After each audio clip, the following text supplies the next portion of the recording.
नई नई शादी के बाद बहू पहली बार पूरे परिवार के लिए खाना बना रही थी। तभी रसोई में सास ने उसे रोक दिया। दोस्तों, कार्टून वीडियो मजेदार है, लास्ट तक देखना, कुछ सीखने को मिलेगा। नई नई शादी के बाद बहू पहली बार पूरे परिवार के लिए खाना बना रही थी। तभी रसोई में सास ने उसे रोक दिया। बहू, तुमने आज ज्यादा भिंडी काट दी है। ऐसा करो, बची हुई भिंडी फ्रिज में रख दो।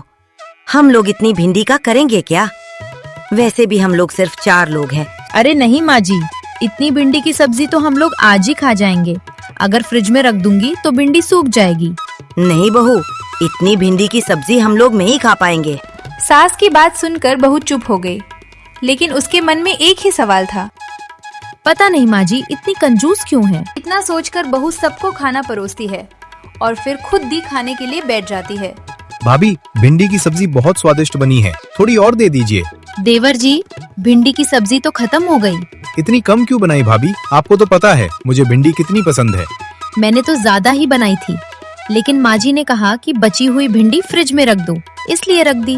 माँ, आपने ऐसा क्यों किया? खाना खाने के लिए बनता है, फ्रिज में रखने के लिए नहीं। अगर भाभी बना रही थी तो उन्हें बनाने देती। बेटा, ज्यादा खाना ठीक नहीं होता। थोड़ा थोड़ा खाना ही सेहत के लिए अच्छा रहता है। गुस्सा मत करो, अगली बार तुम्हें थोड़ा ज्यादा मिल जाएगा। खाना खत्म होने के बाद दोनों बेटे अपने अपने काम पर निकल गए। घर में सिर्फ सास और बहू रह गईं। कुछ देर बाद सास ने बहू से कहा कि घर की सब्जियां खत्म हो गई हैं। दोनों ने बाजार जाने का फैसला किया। चलो बहू, शाम हो गई है, बाजार चलते हैं, घर के लिए कुछ सब्जियां ले आते हैं। ठीक है माँ जी, मैं भी आपके साथ चलती हूँ। शादी के बाद कभी आपके साथ बाजार नहीं गई। आज देखती हूँ आप कैसे खरीदारी करती हैं। चलो, आज तुम भी देख लो।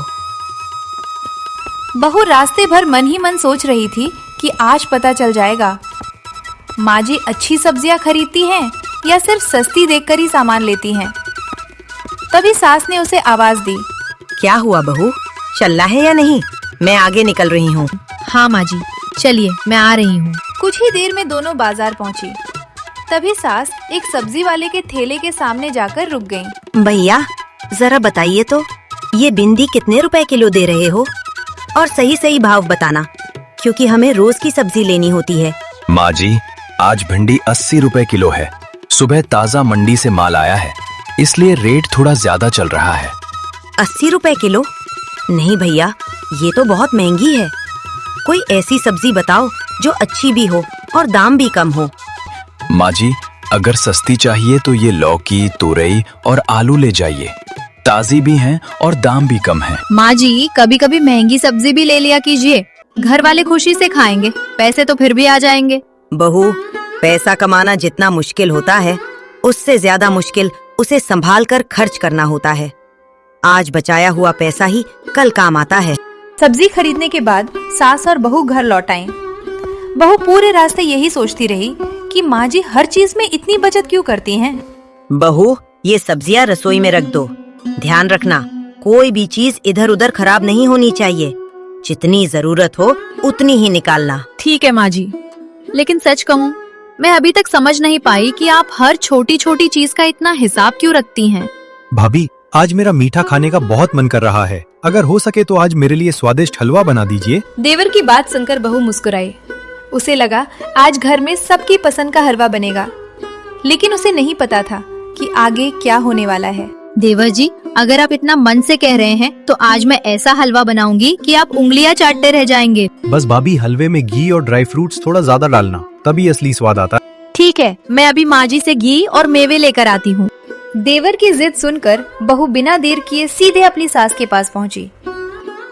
उसे लगा कि आज माँ जी खुशी खुशी सारा सामान दे देंगी। माँ जी, देवर जी का हलवा खाने का बहुत मन है, क्या आप मुझे थोड़ा घी, चीनी और ड्राई फ्रूट्स निकाल देंगी? आज मैं अच्छा सा हलवा बनाना चाहती हूँ। ठीक है बहू, रुको, मैं अभी अलमारी से घी और थोड़ा सा मेवा निकाल कर देती हूँ। जितनी जरूरत हो उतना ही लेना।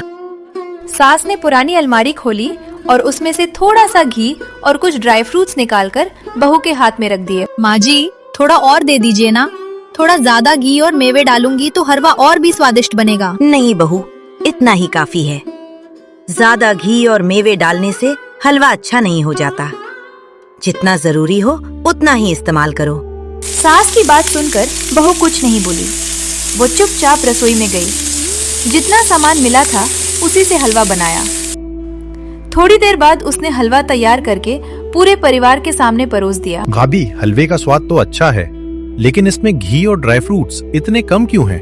अगर थोड़ा ज्यादा डालती तो हलवा और भी मजेदार बन जाता। देवर जी, मैं तो ज्यादा डालना चाहती थी, लेकिन माँ जी ने जितना सामान दिया उतना ही इस्तेमाल किया। बेटा, ज्यादा घी और मेवे खाने से कोई फायदा नहीं होता। जितनी जरूरत हो उतना ही काफी होता है। देवर तो चुप हो गया, लेकिन हलवे की बात तो वही खत्म हो गई। लेकिन बहू के मन में एक ही सवाल बार बार घूमता रहा। पूरी रात उसे नींद नहीं आई। वो बस यही सोचती रही कि आखिर माँ जी हर छोटी छोटी चीज में इतनी बचत क्यों करती हैं। सुबह होते ही बहू ने एक फैसला किया। आज एक बहाना बनाकर देखती हूँ। अगर मेरे मायके वाले आने की बात कहूँगी तो पता चल जाएगा कि माँ जी मेहमानों के लिए क्या बनवाती हैं। माँ जी, आज मेरे मायके से मम्मी पापा आने वाले हैं।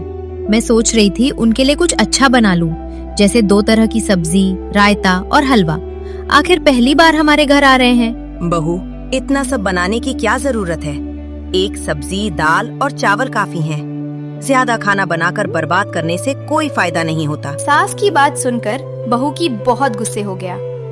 आखिरी माँ जी जानबूझकर हर खुशी में कमी छोड़ देती हैं। ठीक है माँ जी, अगर आपको यही पसंद है तो आज हलवा, पूरी, खीर और दूसरी सब्जी कुछ नहीं बनेगी। सिर्फ दाल, भात और एक सब्जी ही बनाऊंगी।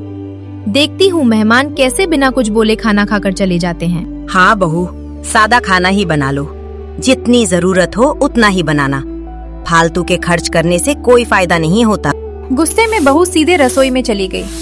काम करते करते उसकी आंखें भर आईं। उसे समझ नहीं आ रहा था कि शादी के बाद से हर छोटी सी चीज में इतनी रोक टोक आखिर क्यों की जाती है। जब से इस घर में आई हूँ, हर चीज में बचत, हर चीज का हिसाब। आखिर इतना बचाकर क्या मिलेगा? इंसान खाने पीने के लिए कमाता है, हर खुशी पर रोक लगाने के लिए नहीं। इसी बीच सास धीरे धीरे रसोई में आई और बहू को खाना बनाते हुए देखने लगी। बहू, जरा ध्यान रखना, खाना थोड़ा कम ही बनाना। ज्यादा बन जाएगा तो बच जाएगा, फिर कोई नहीं खाएगा। खाने की चीज कभी बर्बाद नहीं करनी चाहिए। ठीक है माँ जी, मैं बना रही हूँ। आप चिंता मत कीजिए, मुझे अपना काम करने दीजिए, नहीं तो मेरा ध्यान बार बार भटक रहा है। आप जाकर मेहमानों के पास बैठिए, मैं सब संभाल लूंगी। ठीक है बहू, जैसा तुम्हें ठीक लगे।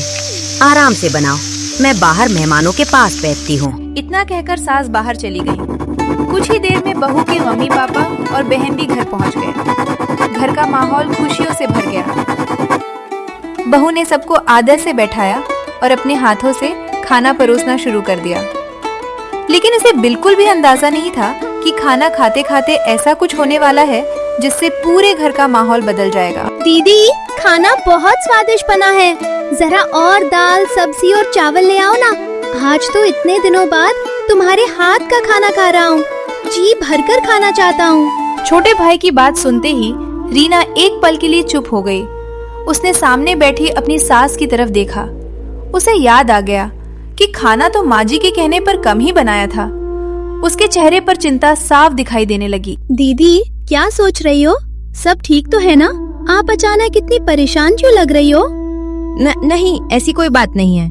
तुम लोग आराम से खाना खाओ, मैं अभी रसोई से और खाना लेकर आती हूँ। इतना कहकर रीना जल्दी से रसोई में चली गई। जैसे ही उसने बर्तन खोले, उसके कदम वहीं रुक गए।